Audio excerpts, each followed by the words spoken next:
The wait is almost over. Samsung just unveiled its new Galaxy Note 7 today, and you'll be able to get one for yourself in the US starting on August 19th.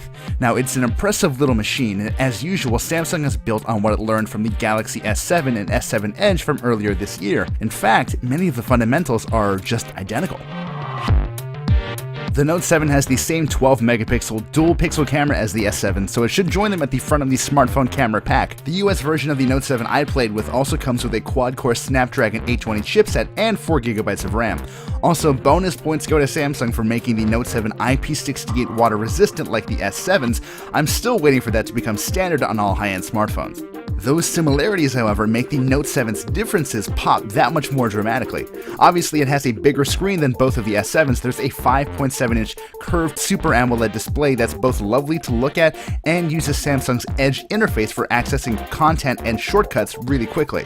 That long-rumored iris sensor is here too, and you can use it to unlock the phone or access content that you've chosen to secure. It takes about a minute to set up, and it works pretty well even with glasses.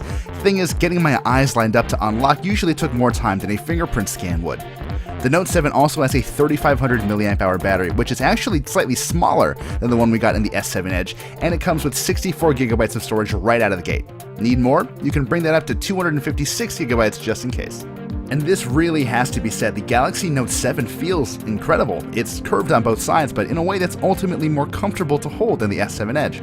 More importantly, you can't stick the S Pen into its slot backwards anymore, and I'm really thankful Samsung chose not to pull a Motorola. While the Note 7 ditched micro USB in favor of USB Type-C, there is still a standard headphone jack just in case. All that aside, Samsung spent a little more time with the Note 7 fleshing out its software and trying to cook up ways for the S Pen to do more. For example, Samsung tidied up its TouchWiz interface and added a secure folder where you can store files and even apps that you want to restrict access to. Now, this cleaning up approach goes beyond just looks too. Samsung combined 4 of its S Pen friendly apps into one called Samsung Notes, where you can capture handwriting and drawings, not to mention edit your photos. New commands are also available when you pull the S Pen from its hidey hole. You can use it to magnify anything you see on the screen up to 3 times, and also translate words on screen from one language to another, in case you wanted to try reading Engadget Spanish for once. Maybe the best part is you can select parts of the screen, record them, and turn them into GIFs. I already know I'm going to be using this constantly.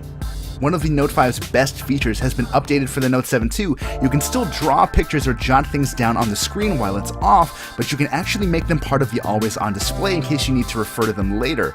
Using the S Pen feels a little more natural this time around too, mostly because the nib size was brought down to 0.7mm, or, if you're a pen nerd like me, about the size of your average ballpoint pen. Oh, and a lovely little side note for you, the pen is now water resistant too, just in case you needed something to stir your drink. Now, it won't be too long before we put the Note 7 through our review ringer, but there's really a lot to like here. I'm a big fan of the tweaks Samsung has brought to the Note formula this time around, and some people definitely won't be. There aren't any mind-blowing changes here, just a lot of thoughtful refinements. And again, that's basically the same treatment the S7 and the S7 Edge got when they got upgraded, so really no one should be that surprised. Even so, Samsung seems to have a real winner here, but we'll let you know how it really turns out after we play with it more.